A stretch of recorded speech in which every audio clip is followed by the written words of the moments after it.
India पे कोई भी हॉस्पिटल पे बिल मिटाने के टाइम ये रियलिटी आपको डेफिनेटली पता होना जरूरी है। नहीं तो अगर आपका भी 1 लाख बिल हुआ है तो हॉस्पिटल वालों ने आपसे 1,60,000 रुपीज मांगकर बैठे रहोगे।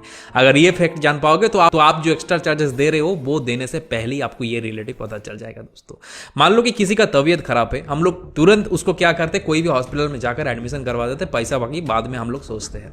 एडमिशन होते ही जब उसको 2 दिन 3 दिन मान लो कि फीवर आया, फीवर होने के बाद जब उसको छुट्टी मिलता है 2-3 दिन बाद, उनका बेड कॉस्ट है 5,000 रुपीज, उनका टेस्ट का ये कॉस्ट, डॉक्टर फीस का ये कॉस्ट, उसके बाद टोटल जब बिल, अब जब रिसेप्शनिस्ट के पास जाते हो बिल काउंटर के अंदर, वहां पर आपको बिल पकड़ा देते हैं और बिल के अंदर लिखा हुआ रहता है हर एक चीज डिटेल में, और लास्ट में लिखा हुआ रहता है उसमें एक्स्ट्रा 18% जीएसटी जो कि गवर्नमेंट का है। अब आपको पूछने का ये तो कुछ रास्ता ही नहीं, टैक्स है गवर्नमेंट का, हॉस्पिटल का चार्जेस है वो उसका, तो आप किसको नहीं पैसा दोगे, आप कहां पे पैसा कम करवाओगे। दोस्तों आप लोगों को ये नहीं पता है कि इंडिया पर कोई भी हॉस्पिटल हो, कोई भी बेड फीस हो, उसके अंदर 18% जीएसटी नहीं होते। मेडिसिन का 5% जीएसटी होता है, डॉक्टर कंसल्टेशन, डॉक्टर दिखाने का, ये सब का कुछ जीएसटी होता ही नहीं।